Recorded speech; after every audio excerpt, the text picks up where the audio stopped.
3 days, they packed in so much fun. A lot of laughing, a lot of smiling. That'll be amazing. It's a no-brainer. Travel the world, meet people. This was the best thing that ever happened to me. You're listening to the DreamTrips Podcast.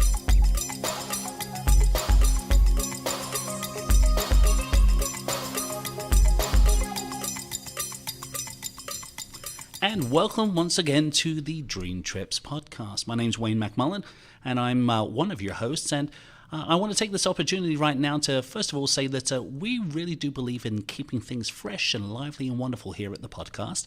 To that cause, we've actually had a little bit of the changing of the guards here. We've said goodbye to Brooklyn Peters, who's gone on to pastures new, and we wish her all the very best of luck and thank her for all of her input in the DreamTrips Podcast so far. But I have a new partner in crime, and I'd love to introduce all of you out there to my new co-host, Miss Hannah DeClerc. Well, hello. How's it going out there?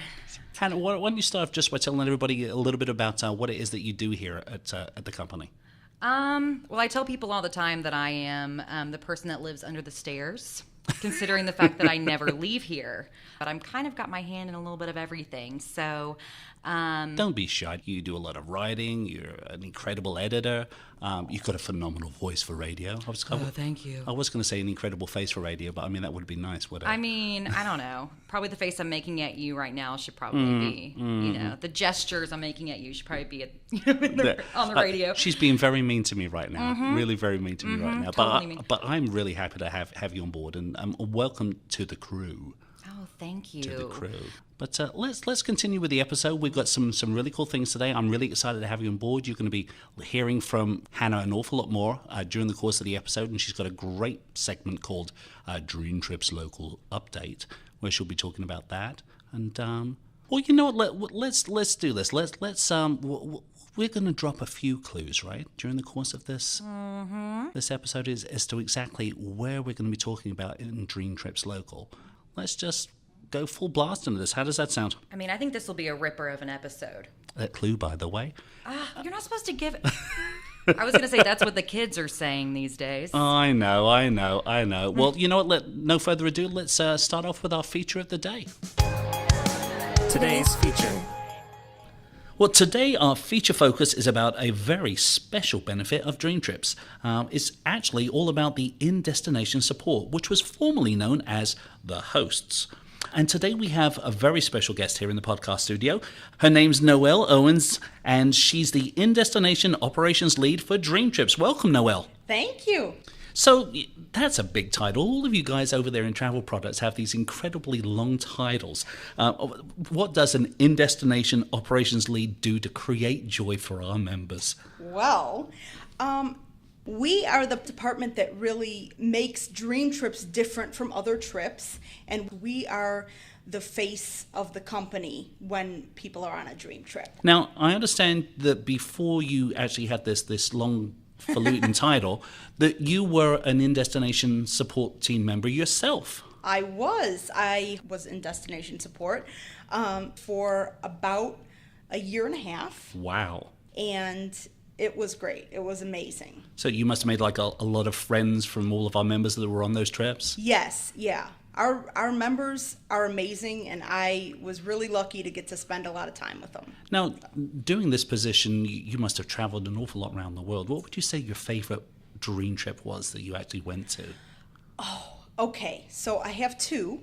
One was Puerto Rico. Okay. That was an amazing dream trip.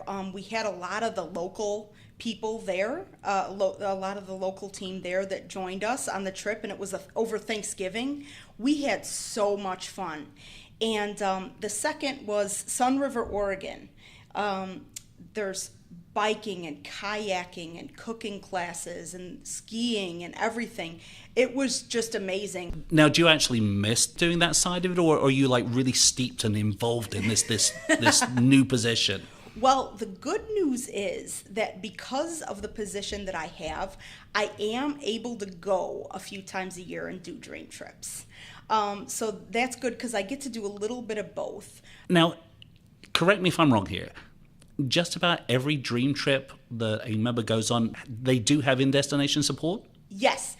Okay, so last year you had to have at least 20 adults on every trip to qualify for Indestination support. But we realized that because that's what makes us different, we wanted to have them on every trip that had bookings, even if there were just 6 or 10 people. So this year we started doing it on every single trip, sending at least one person. And so far it's been great, because sometimes the smaller groups are the ones that really need somebody. That's awesome. And we have them all over the world, right? I mean, we're not just talking about US just because we're sitting here speaking English, but we've got them in Asia, in Australia, in Europe, just about everywhere, right?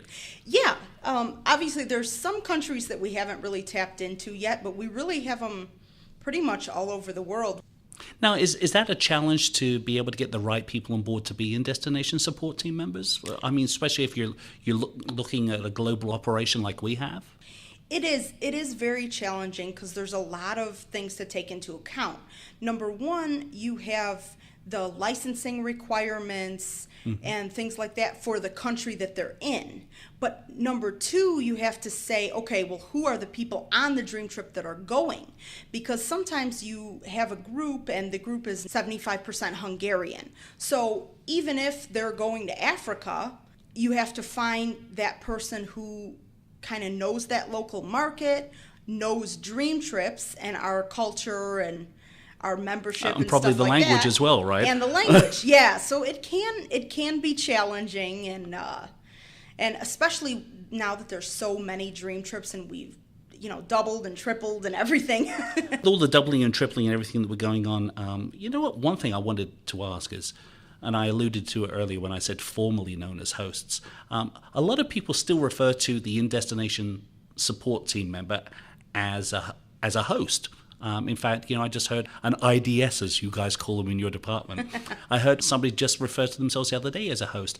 Why have we veered away from calling them the hosts and actually calling them now, In-Destination support or In-Destination support team member? Is there a reason for that? There is. It's hard for us, especially that have done it, because we still kind of call it host or hosting a trip. But really, we wanted to do it, especially as we globalize more and more, because it's not translatable into many languages, the term host. If you spoke Mandarin or Korean, that word translates into butler. Oh. So they were going on dream trips expecting butler type service, asking for some things that were very much outside of the scope of work of a host. Well, now I know you've mentioned to me once before that when you were doing the trips on a regular basis that you had somebody ask you once to make a chocolate milk for their kid. Yes. And I think I should clarify there that that's something that one of our In-Destination support team members doesn't quite do, not make the chocolate milk. Not They'll point you in the quite. direction of it though, right? Yes, exactly. I mean, unless they're making chocolate milk for themselves, because then it's just rude. Right? Exactly. So, well, let's talk a little bit about what the difference is between one of our In-Destination support team members and, say, maybe a tour guide from another company. What makes our In-Destination support unique?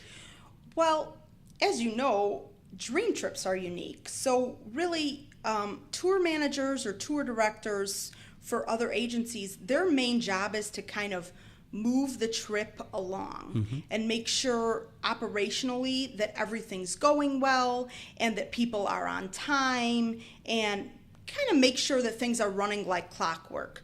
The main functions of an IDS, they also do that, but really what our team does is we bring the group together and kind of create that Dream Trips family. And a Dream Trip is really the only place that you're going to find a Dream Trips family, and that's what's unique about our culture too, is that everybody, when you come on a trip and you come to meet people and have that, you want somebody facilitating that. You don't want to have to do that on your own, and that's the nice thing about a host, is they kind of do that for you and don't expect you to do it on your own. I agree 100%. I know that we've got a clip from an IDS and a member later on in today's podcast, and they're talking a little bit about how great it was to actually have somebody there that cared about them, and they were kind of nervous going on the trip by themselves, and those Indestination support team members, they're really there to make the person feel comfortable, right? And make them feel part of that community. Oh, absolutely. There's so many times where people will come on a dream trip by themselves. Their friends couldn't make it, or they just decided to come and meet other people. And that's the nice thing about dream trips is you're going to meet people and you're going to make friends. It's pretty much a given. It's kind of a guarantee. Everybody, usually by the end of them, everybody's good friends. They're all talking like family, like they've known each other 5 years. That's Everybody's awesome. eating with each other. It's great. It really is. It's a great sense of community, isn't it? I know that the support team members, they come in a day before the dream trip actually starts. So what is it that they're actually doing that day before they get there? Well, during that day is when they confirm all the services and stuff with the suppliers. So if there is a tour the next day, they kind of confirm what time it is, the amount of people, what's included. Same with transportation, if there's transportation for the activity. Then they meet with the people at the hotel, make sure everything is good for the welcome reception, make sure they have the right rooming list, with all the bedding requests that have been made. Gotcha. Yeah. So, I mean, obviously then that dream trip day, it comes and the people start arriving. Explain to me, what does that typical first day look like when you arrive on a dream trip, and what can I expect from my Indestination support team member? Okay. The person makes their way to the hotel, and then when they get there, a lot of times they'll go to the front desk first because they have to put down a credit card for incidentals, things like that, check into the hotel, and then you come to the host or IDS team member to check in for the dream trip. Gotcha. And so that person will kind of welcome you. They'll go over the itinerary with you at that point. They'll tell you where to go for the mix and mingle, Awesome. which is now called a welcome reception. Oh, by the way. wonderful. We're getting very highfalutin. Yes, we are. They'll just kind of direct you where to go. They'll give you your pillow gift, your Dream Trips Oh, gift. nice. And answer any questions you might have. A lot of times they'll take pictures with you or take pictures of your family and just kind of get you excited about the trip. Awesome. Now, you mentioned the welcome reception. I know that the few dream trips that I've been on, that's a really cool deal where you really get a chance to mingle with the rest of the dream trippers. And the Indestination support team member really plays a pivotal part in that, don't they? Yes. As Indestination support, we always like to have everyone at the welcome reception if possible. Mm-hmm. So we know sometimes people can't make it or they're visiting friends or something like that, but we always urge everybody, hey, if you can go, please go, even if you can only go for half the time or Gotcha. something like that, because it's really important and it kind of sets the tone for the rest of the trip, and you get to meet everybody and you get to hear the announcements, things like that. So what our team does at the welcome reception, we say hi to everybody, we're taking pictures, we're making sure everybody's good, and we also celebrate birthdays, anniversaries, sometimes we play games. Cool. Yeah, all that kind of stuff at the welcome reception, and we also have the announcements and stuff, and sometimes if anything changes, it's kind of nice to be there because then you hear it in person. Exactly. Now, say, for example, I'm a member, I'm going on a trip to, I don't know, let's say Paris, and my flight is delayed, and I'm not going to be there in time for that first day of the trip. Should I get in touch with the Indestination support team member, or and can I, or how do I find out what's going on? If you have Facebook, that's a great way to interact with your Indestination support team member, especially if you've joined the group. Yeah, and I think we should point out that every single dream trip has a specific Facebook page, correct? Yes, and the link for that is always in the Go Guides as Gotcha. well, in case you weren't able to find it on Facebook. And then you can join that group, and you can write the host, and they'll get with the transfer company. They can rearrange your transfer time if you have that included, or they can schedule a time to meet up with you if you're going to arrive really late, maybe meet up with you in the morning or later that evening. That brings this question to mind for me, and that's you said like later that evening. these poor guys, do they ever go to sleep? I mean, what are their hours? I mean, are they on call 24 hours or what's the deal? Well, they are kind of on call 24 hours. Yeah, and on some of the bigger trips, you do get very little sleep. But generally, we like the Indestination team to be available for our members from 7 a.m. to 10 p.m. That's fair. Yeah. That's very fair. Now, it can be 24 hours a day if there's an emergency. Gotcha. So obviously, if the hotel contacts somebody at 3 in the morning with an emergency or something, they know that they may have to come handle something.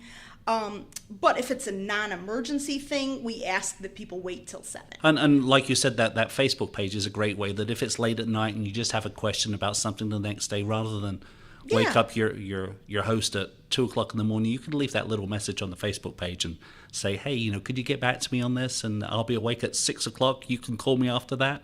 So Yes. I guess that's one way that you can do it. What would you say is probably the most common misconception about Indestination support? Well, sometimes we are expected to be Superman. You aren't? Well, I mean, I know I am. Okay. But, And I think I should point out to our listeners here that you don't have the benefit of seeing Noelle actually turn up with her blue spandex and the Superman emblem and the cape and everything that she actually walked into the studio with today. you're really missing out on a treat. And I refuse to let him take a picture. So Okay.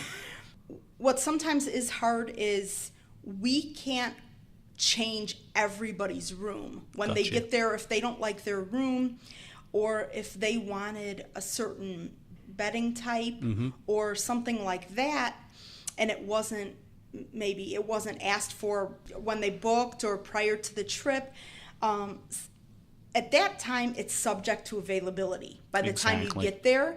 And sometimes people do get upset with the host because they can't change it. Or maybe they can change it for the first 2 people that ask, but then the hotel doesn't have any more space.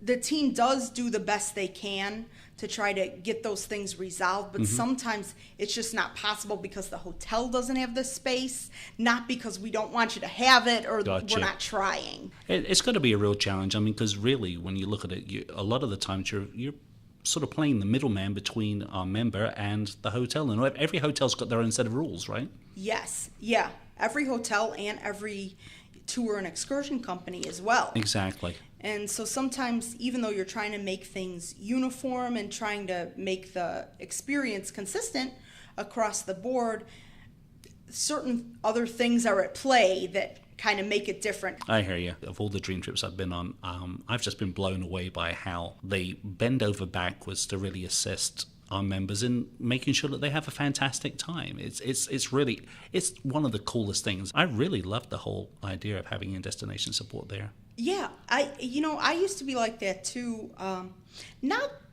I don't have any problem with tour directors, of course, but when I went on trips with my mom or my grandma and we kind of had that, I always felt like, oh my gosh, that person talks a lot, like at the group, on a microphone at the group, and you feel like you have to pay attention.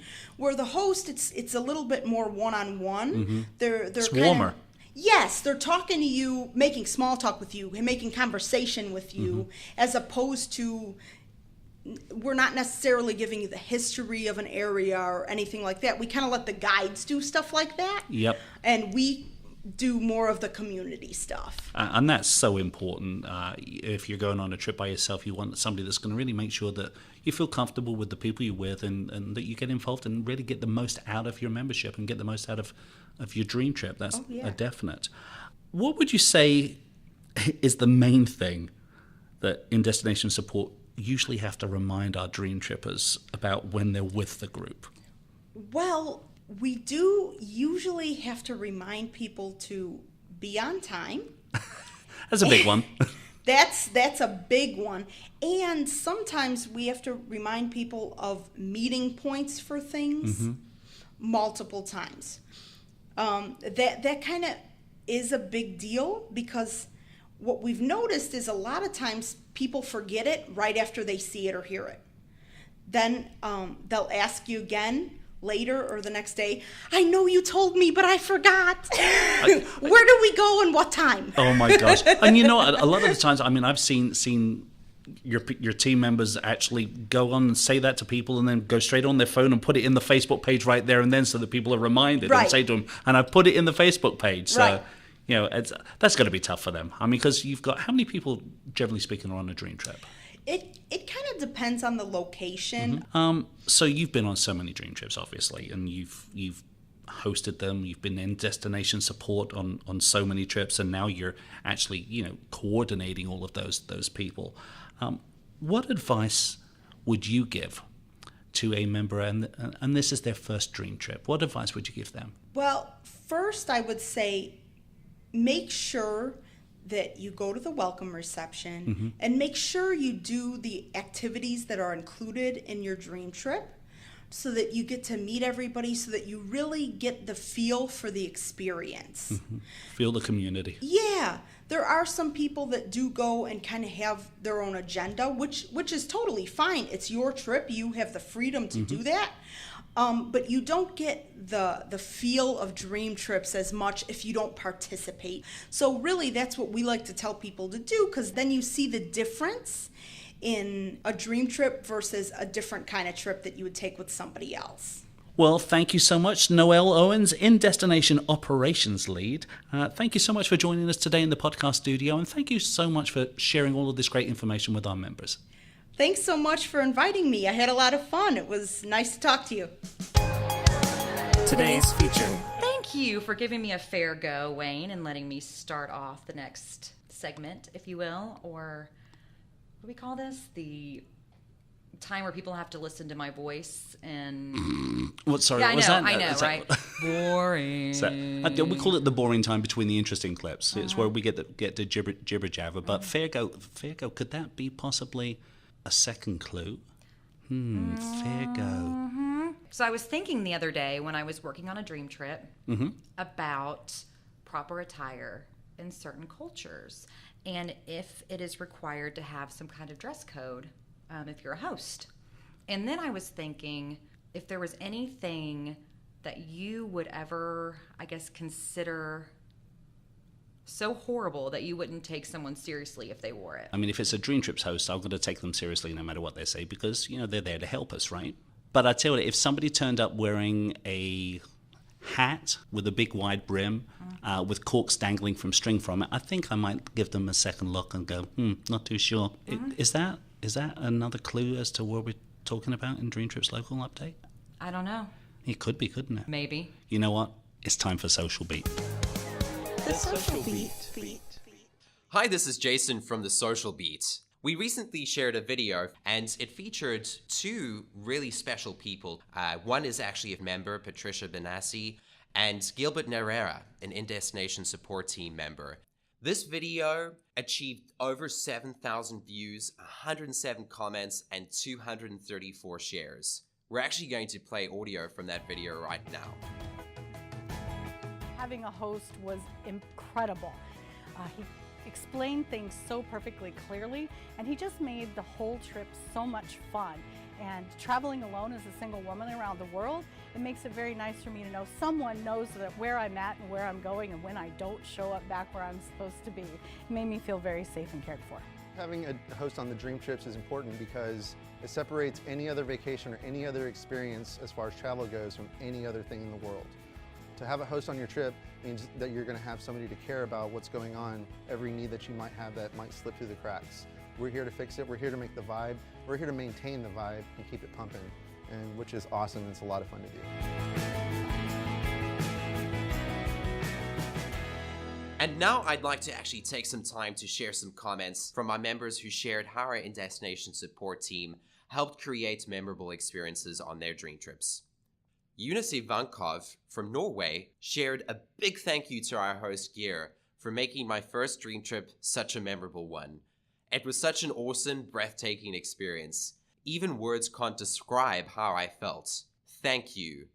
James Chin from Singapore shared, Deborah Ann has been one of the best hosts by being so fun and infecting everyone with her fun attitude.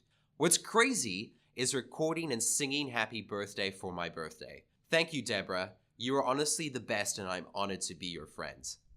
Ronnie Scott from Queensland, Australia recently took a dream trip in France. He shared, "Farewell Cairns, what a wonderful few days we've had.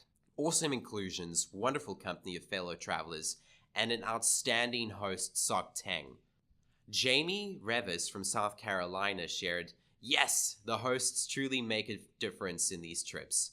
They definitely go out of their way to make sure you're taken care of. Interactions with people you've never met before, and the sheer chemistry of these trips are what make them so memorable. Thank you for all you do." And lastly, Patricia Beniz summed it all up. "That is my story and I'm sticking to it. Hosts make the trip." So have you taken a dream trip recently?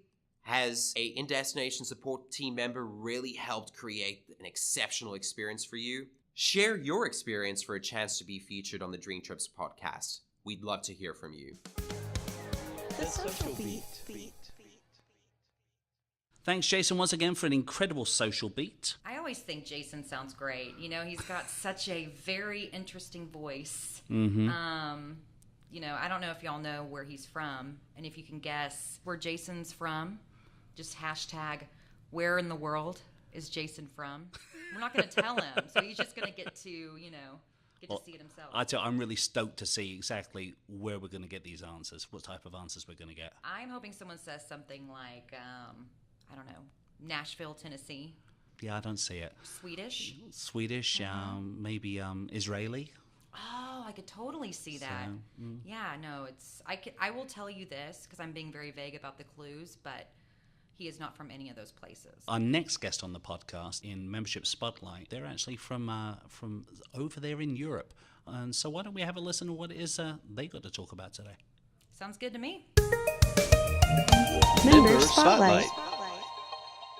And once again, we're at my favorite part of the DreamTrips podcast, the Member Spotlight. And today, we've actually got somebody who's speaking to us from halfway around the world. His name's George Adamides, and he's from the beautiful island of Cyprus. And for those of you that don't know where Cyprus is at, it's way out there in the Eastern Mediterranean. Probably beautiful weather there. Welcome to the podcast today, George. Thank you, Wayne. How are you doing, my friend? I'm doing fantastic. Well, you know, I appreciate you taking the time out of your busy schedule to speak to us here because, you know, the opinions and the voice of our members is all important to us here on the DreamTrips podcast. Let's get a little bit of background on you first. I mean, you've been a member for a while. Exactly how long have you been a DreamTrips member, George? Exactly 7 years and 1 month, Wayne. 7 years and over 1 month. Wow, that is a long, long time. Yes. I was pretty much in the first group of members when DreamTrip decided to actually launch its travel club all around the world. Wow, that's incredible. Now, having been a member for that long, you must have been on a ton of different dream trips. Absolutely. I've actually been on 29 different dream trips, and I'm going on my 30th end of August this year. And it's just been an incredible ride. Absolutely incredible, yeah. Well, yeah, it's an incredible ride without a shadow of a doubt. What would you say your favorite dream trip was that you've been on? It's a hard question, Wayne, because it's like saying, you know, who's your favorite child, right? Yeah. I remember my first dream trip outside of Cyprus because that is where I joined up as a member so many years ago. My first dream trip in Cyprus was at a 5-star resort, and people came from 4 different countries. And my second, which was probably one of my favorite because it was just it came true for me when I went to Los Cabos. Now, having been on some of these dream trips, and of course the subject of this particular podcast, we're talking all about the Indestination support team members, or as most people commonly know them, the hosts. Have you had many experiences with hosts out there on the dream trips? That is, for me, one of the key differentiations of a dream trip. Mm-hmm. And when you arrive, the host is it's kind of the fairy dust, you know. It's one thing having an experience, but the hosts are all, you know, very, very unique. They're there to welcome you at a welcome desk, tell you a bit about the hotel, give you itinerary for the next few days, talk to you about the excursions. They're not a guide. They're not there trying to bore you with 1 million facts about the city you're in. Have you made friends with any of the hosts over the years, people that you keep in touch with at all? Yes, I have, absolutely. One of the best hosts I know is actually my mother-in-law. You're kidding me. Now, you're not just saying that because you have to, are you? And the other one is my mom. Oh, wow. Oh, wow. Yeah. So, I mean, it never started out like that. But, you know, there are many hosts around the world that we have made friends with. So now, give me a specific example of how, maybe it's not happened to you, but maybe it's you've seen it on a dream trip of your own where a host has really gone above and beyond and made a difference to somebody. The last dream trip I've been to, Wayne, was in Costa Navarino, 5 stars, West End property in southern Greece. Mm-hmm. There were over 1,000 members there, and there was actually 9 hosts. Wow. From several different countries, speaking several different languages. And just seeing their coordination, the head host, Elena Harambidu from Cyprus, was absolutely incredible. The way she organized the whole, you know, team and the process and the welcome receptions, and all of the hosts, they worked so hard to just make sure every member was wow. Maybe I should explain to some of the members out there that have maybe just come on board that they aren't always like 1,000 people on dream trips. You know, there can be 20, 30, 40, 50 as well. Now, recently married to a lovely young lady. Do you want to do a shout out to her right now? Yeah, I'd love to do a shout out to my beautiful wife, Ariadne, which actually I met her through the company. I went on a trip in 2011. You know, a few months later, we went on our first date, and a couple of years later, we got married, and now we're planning some dream babies. Oh my gosh! So wedding bells came out of traveling the world and fun, freedom, and fulfillment, eh? Absolutely, Wayne, it did, and it's exciting to to find your partner through this company, and I know dozens of couples that have done that as well. It's not a unique case. You know, I think it's just one of the things that just highlights exactly how special a membership Dream Trips really is. It's a cool thing. George Adamides, all the way over there in Cyprus, thank you so much for joining us on the podcast today, my friend. Member Spotlight. You know, I really enjoyed that interview with George, but I think the most fascinating aspect of all of it is the fact that he is not actually from where he sounds like he's from. Yeah, you know, he spent a little bit of time, actually all over the world. He spent some time in England, and he spent some time in a couple of other places, and I know he spent an awful lot of time in that land down under. Oh, gosh, that's awfully obvious for a clue, isn't it? You know, if you didn't say it was a clue, it wouldn't have been obvious. But, you know, since we've got it out there, you know, Hannah, I've been dying to hear your Dream Trips local update. Why don't we hand it over to you and you can actually let them out of their suspense? You want me to throw a shrimp on the barbie? Just like Crocodile Dundee would say, go for it, girl. For I am stoked. Totally stoked. All of the Australians right now are sitting at home going, they are doing the worst Australian accents ever. But please forgive me, I'm just a pom. I'm pretty sure I sounded like My Fair Lady. Liza meets... I don't even know. Meets Lily Allen. Mm-hmm. Liza meets Lily Allen. So, well, no further ado, let's hand it over to Hannah and the Dream Trips local update. Dream Trips local updates.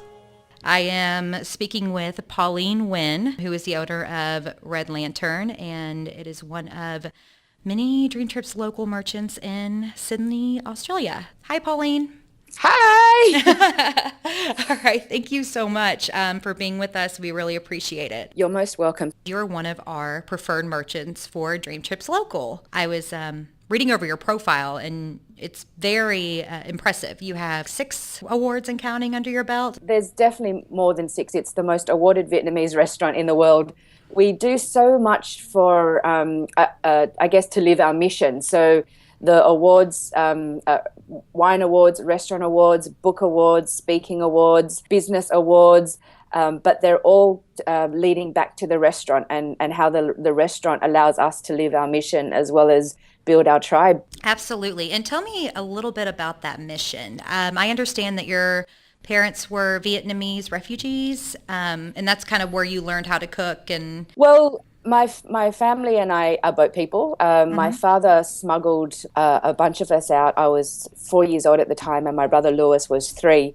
And we spent about 9 days out at sea, and then ended up in Thailand, where we spent a very difficult year in the refugee camp there. And so coming to Australia and starting from scratch, the Red Lantern story is very much a story about overcoming adversity. The Red Lantern story is very much about the children. It's about self-actualization. It's about spirituality. My husband, Mark, who's an Australian, he lives his mission through Red Lantern because he's so passionate about sustainability and the ethics of what we eat.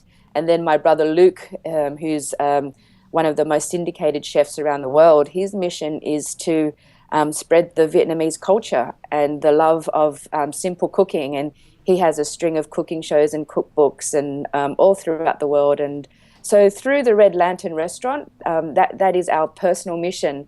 My personal mission is I'm an international speaker, so I spend a lot of my time writing speeches and traveling and uplifting and inspiring people to live their next best self. So we've all got our own separate missions, and we do that through the vehicle that is Red Lantern Restaurant. So how long have you owned Red Lantern? How long has it been open?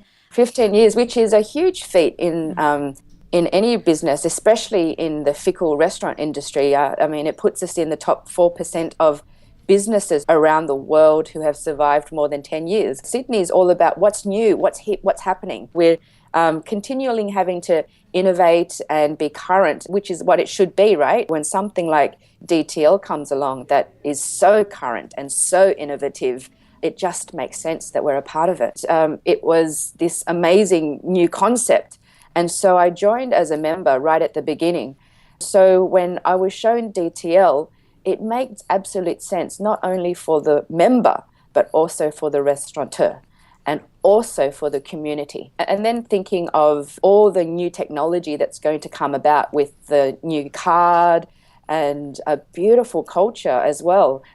Who doesn't want to have access to a database of amazing clientele who all they want is to have a beautiful experience? We had the launch of DTL at Red Lantern, and my staff were all saying, wow, everyone's so happy. Everyone's just want to have fun. And I said, I know, right? It's nice when everyone's pulling out their app and, filming one another. And it's all about the experience. And it's a beautiful thing. How common is it to have a Vietnamese restaurant in Australia? They're everywhere, but it's not common to have a world-class full-service dining restaurant with professional staff. A lot of the Vietnamese restaurants in Australia are mum and dad restaurants, really super casual. We're not quite fine dining, but we're full service dining. Is there a signature dish or an item on the menu that is just really hits close to home? Oh, there's so many. The chili salted squid we're not allowed to ever take off the menu. There's some dishes that very much link back to my childhood, that strong, pungent Pezwa culture where very little protein is eaten so that you eat more vegetables, more rice, more salad. And so in Vietnam, you have a lot of home cooks where the recipes have been passed down from their relatives or their parents.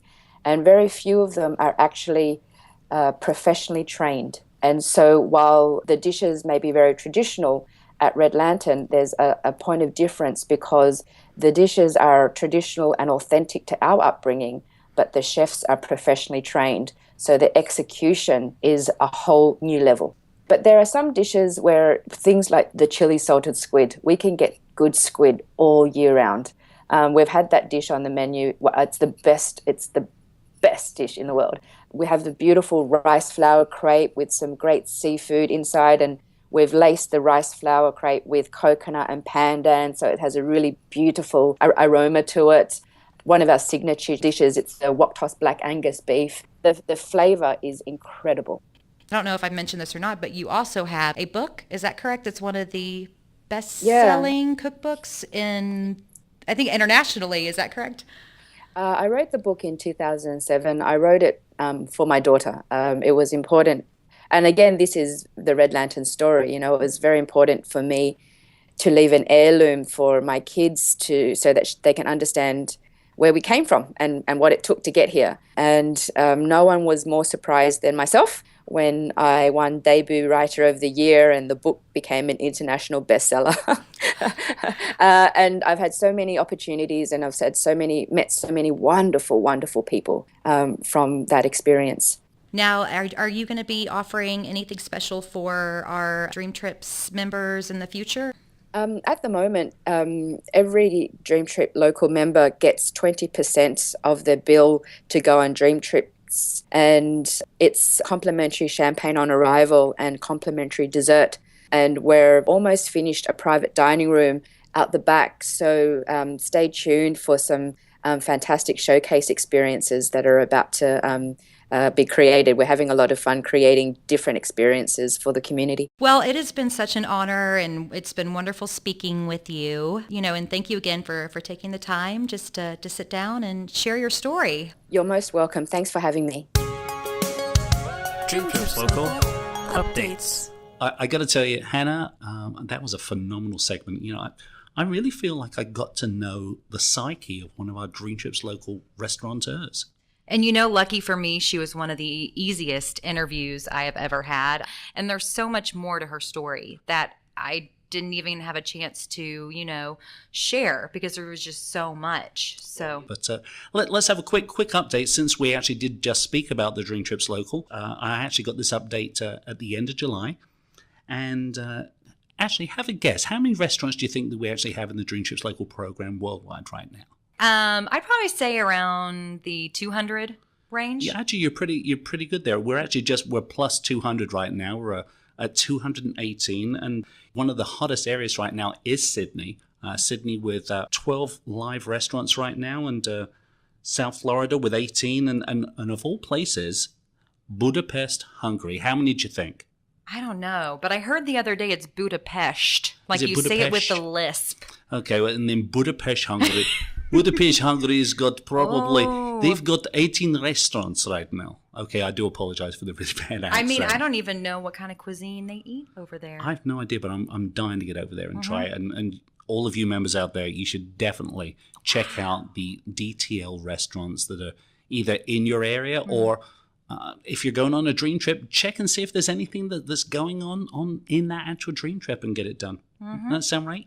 That sounds about right. Are you going to give us like a little hint or something as to where your next DreamTrips local feature is going to be from? Well, I guess I could say after our first show, I've been preparing this one. Oh, you have? Oh yeah. Just get ready. Thank you for being a friend. Oh. That was super That was super horrible. Wait, let me try again. Thank you for being a friend.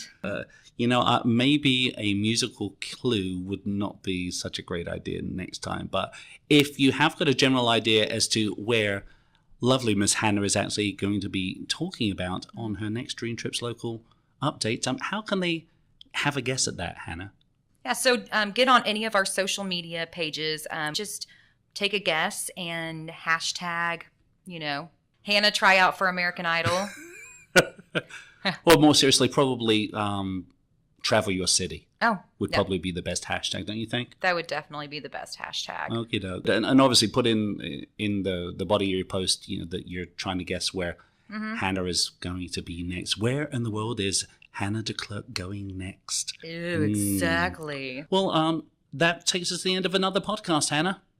So all that's left is for us to sign off. So remember, the best way to travel the world is together.